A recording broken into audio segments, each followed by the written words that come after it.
What's up, everybody? Hope you're having a great day. And today I was talking to a young man, and he's like, man, Jack, I'm just not cut out for college, or I've been to college, and I just don't want to be in corporate America. What is it that I could do in real estate that doesn't really require like a lot of upfront costs that I can just get in and start doing, or I can just hop into something? And so in this video, I want to talk about some trades. I want to talk about some different type of career fields in real estate besides being a realtor, that you might not have thought about if you're looking for a side hustle or something new to jump into, and that could make money down the road all the way up into and exceeding $100,000 a year.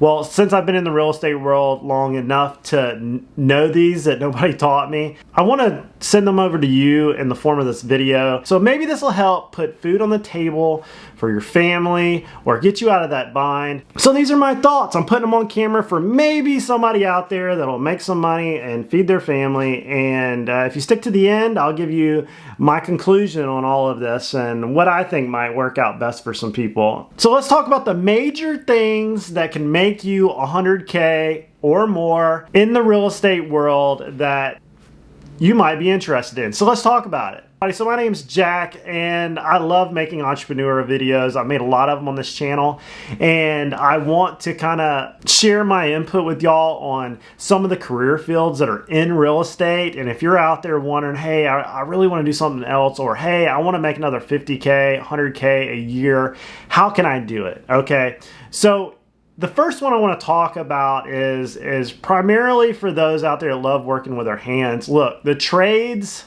are where the money is at right now. Okay, so many people have focused on going to college and spending tons of money on an education they'll never use and probably won't get them a job, and they got debt forever. Instead of saying, hey, you know what? Like, an electrician makes good money. A licensed electrician, a master electrician, a master plumber, a welder, a pipe fitter, a plumber does really well in this world, okay? And most of them make well over six figures. And look, one of the richest guys I know right now is a roofer, okay? And he has made millions and millions and millions of dollars, especially on the hurricanes, roofing houses. And if you're out there and like in the state of Florida, you can get a general contracting license, especially if you have military service, fairly easy. I think they'll waive your time on the job for military service. So like last time I looked at it, since I did over 4 years in the Army, I actually did 5. That 5 counts towards my qualifiers for the general contracting exam. So I could sit for it, take the test. I believe it's open book, and boom, we're off and running as a general contractor. Electrician is a little different. You got to put a little time in. But sheetrockers, painters, any type of cosmetic work, floor layers, things like that. There's just tons of work out there. And if you're a hustler, you answer the phone, you show up on time, you do good work, and you're honest, I know lots of handymen that make over $100,000 a year just answering calls, fixing the small things people need, because a lot of it is minor, and some people just don't know how to do it or have the time to do it, and they will hire you.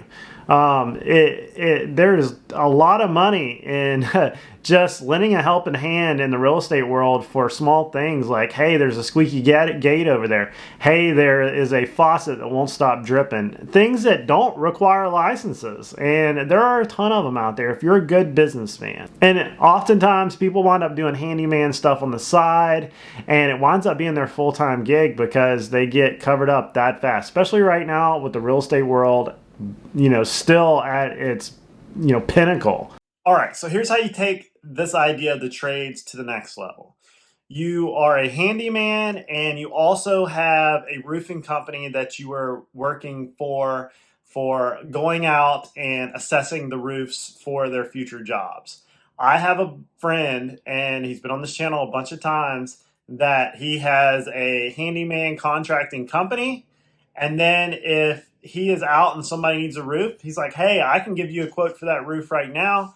and he basically sells a roof for the roofing company that he also has connections with. So he refers them the business, he sells the roof, and he makes thousands of dollars per roof by selling the roofs. So while he's out there, hey, I can fix that eave or whatever on your house. I can fix that gutter. Oh, by the way, you might need a roof. Oh, yeah, I would like a roof. Okay, cool. I think this roof will cost, it's X amount of squares. It'll cost you $10,000. He knows that for selling that roof for whatever roofing company, that he's going to make an extra $1,000 or $2,000 from that call. So he just did the money for the the repair job he was out there for, and then sold a roof. He comes out there with, you know, $2,000 extra dollars or $1,000 extra dollars from selling the roof and the gutter job, and that is a good return real fast. And he does that all year long. And also, he has a he wholesales property, which I'm going to talk about later in this video, and that he also has the ability to make money from it. And he also has a trash removal business, which is one of the most awesome businesses ever, especially for moving out of houses, stacked on top of that. So whatever you need, when he gets to your house, he can do it. And he has made a ton of money doing it. Oh, and if you want to sell the house, I could probably buy the house too. And then he flips it. It's just endless when he ties them all together. Okay, so the next one, and one thing I want to hammer home on all of this is you can couple all these together, okay? Every one of these I talk about, you can take a little bit from this and a little bit from that, and you put them in your kit bag, and when you're sitting there, they all give you the ability to make money and on top of each other, okay? So if you're a handyman, okay, and you're going to a house and there's a hole in the roof and there's somebody there that just does not want to deal with that house, they inherited it or whatever, and they want to get rid of it. Well, my next one is wholesaling, okay? I know lots of rich wholesalers, and all they do is sell paper. They literally find a house that's distressed with a motivated seller, and a real estate agent really doesn't want to touch it. So they have a problem. They're like, what do I do with this house? I can't afford to fix it, whatever. Well, a wholesaler says, hey, I'll give you X for it. He knows a guy that'll give him Y for it. And the difference in between whatever he sells the contract for, $5,000 or $10,000, he makes the difference. I know a guy that did that to an entire business strip and made $140,000 selling the paper. So think about it. Get the house under contract for $100,000. You know, a flipper over here that'll pay you $110,000, and that $10,000 in between you get to keep. Do that 10 times a year, you made you an extra $100,000. And you know, the marketing on this can get pricey, but if you're a handyman or you're a contractor or you're whatever, go into properties, and as you're driving to and from, you see these properties and you have the ability to wholesale the properties. It's just another thing in a kit bag. I know a group of guys that have a junk removal business. I've talked about it in a few of my entrepreneurial videos. This junk removal business, they go to distressed houses all the time, and he's like, well, you know, I can move the junk out of it, or I can give you $50,000 for this house. House is probably worth 60 or 70 cleaned out. He splits the difference, sells the contract to a flipper, and he makes his $5,000, or he makes his $15,000 selling the contract and on about his business, and and he's also got the junk removal business. So when you stack these things on top of it, you can wind up really making quite a bit of money. Like for me, you know, YouTuber, real estate agent. I, you know, throughout my real estate agent year, found a house, flipped it, made an extra $70,000 in equity because of a distressed property I saw I knew I could make money on for being a real estate agent, and I wound up selling the house. So like, you got to think about it. You can stack these things on what you're doing. So like, let's say you're a school teacher, and the next one I want to say is a real estate agent. You're a school teacher, you're a real estate agent. And let's say you're in a really good district, and let's say that the houses are $400,000 a piece that you're selling. You only need to sell 4 or 5 houses, you know, to make an extra $100,000. You know, like it depends on what your commission is, but you only need to sell a few of them. Okay, so a good example, let's say you got most of the people in your class or at your school live in a $400,000 house. You need to sell 10 of those throughout the year to make an extra 100,000. Okay, if you double-sided a couple of them, let's say you're the selling agent and you double-sided it. Well, you can do it in 5. You can do it in 6. You can do it in 7. What I'm saying is you stack your abilities on top of each other with the ability to make money. And, being a real estate agent, honestly, was one of the best moves I ever made with having a YouTube channel and a travel vlog and being a vlogger, that it just adds another thing on top of your already business on the internet that you can help facilitate people and make extra money. And I've talked about this in a few videos. It's just another stacker on top. And, one of the things I've been able to do is create a referral system for many different contractors, home inspectors, things like that, where you can stack a referral fee on top of things, and things outside of your ability to sell as a real estate agent, you refer out. I want to say this about real estate agents. Being a real estate agent, I know a lot of agents out there that do really well. And some of them were newer agents because they work really hard and they treat it just like anything else. They take pride in it. They answer everybody back they possibly can. They hustle, they get out there and they do it. There are agents out there that make $1 million a year, like literally. Then there are some out there that make no money a year. It really has to do with your personal skill set. Are you a social person? Are you not? And you put those in there. I know quite a few school teachers that were first-year real estate agents, second-year real estate agents that made so much money that they quit being school teachers, and they just focused on being a real estate agent, realtor, whatever you want to call it. They are social people. They have a good core group of people that they're able to get leads from. People trust them, people like them, and they do extremely well. This is a sector that I'm going to do a video on it, I think, because there's a lot of misconceptions. Some do really well, some don't do good at all. It all depends on where you fall in being a real estate agent. But agents tend to be really good at stacking skill sets like I've been talking about in this video.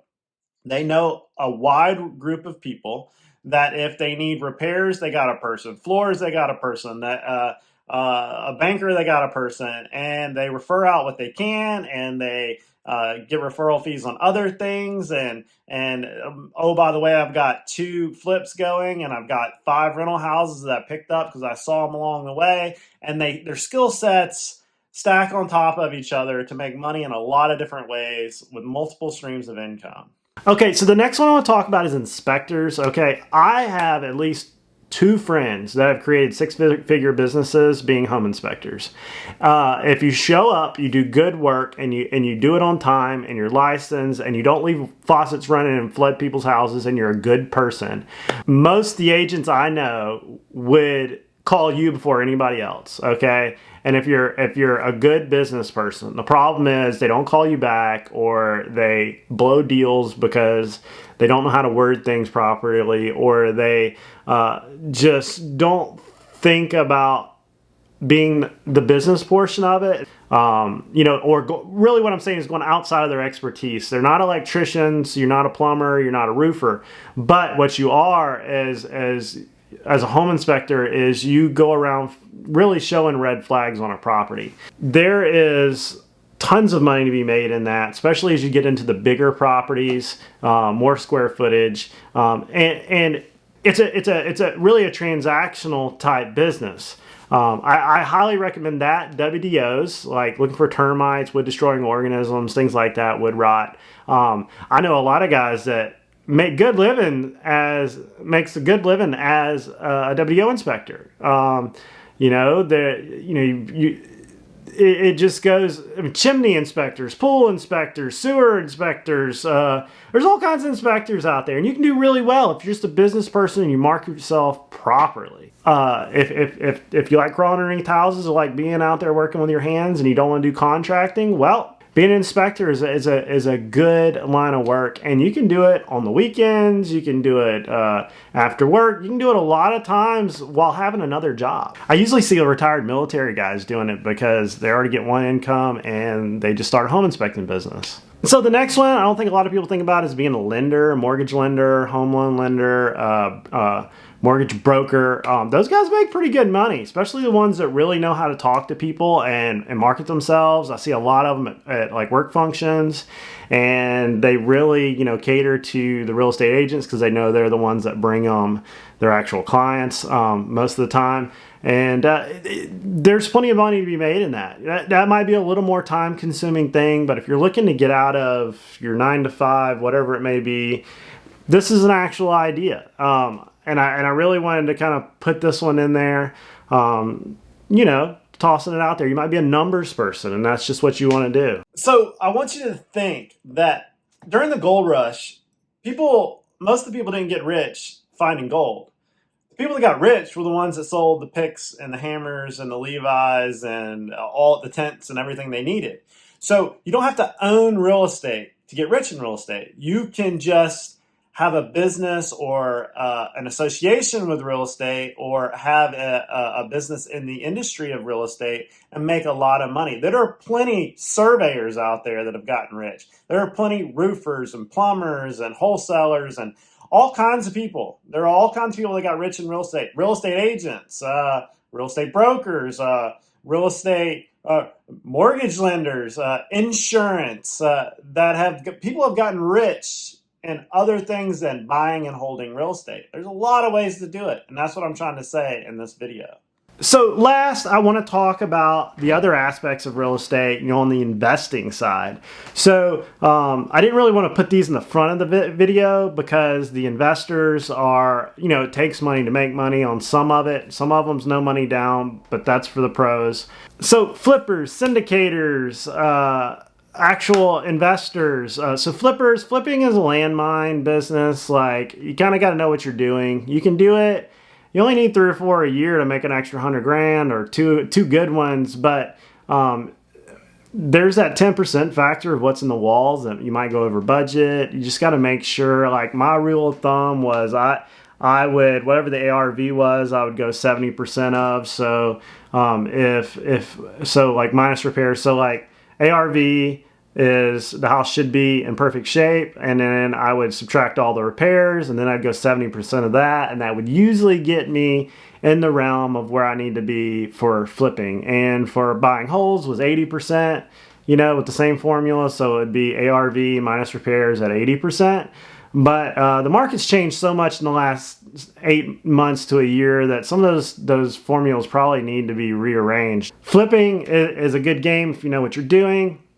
But there are some landmines in it, and you can get caught holding the bag on, and you're going to lose money sooner or later on those. So it's just, you're trying to average your losses there. You know what I mean? You're going to make money, but you're going to lose some money every once in a while. Syndicators are the guys that put together the big deals, and they charge a sliver, and then they basically put the whole deal together. So let's say you got $1 million deal. You're going to keep $100,000 for doing the deal. You put all the money together, all the investors together, did all the paperwork.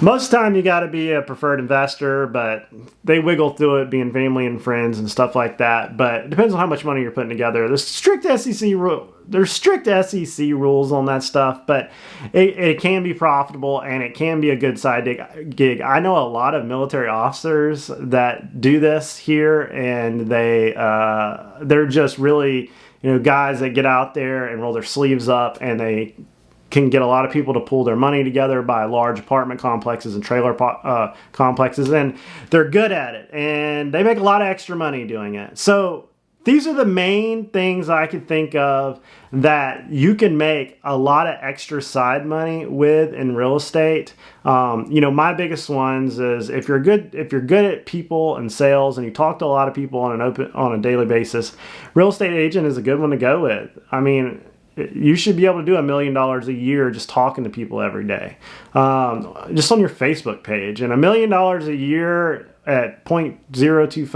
after a commission breakdown and everything, probably looking at about $25,000 extra a year, right?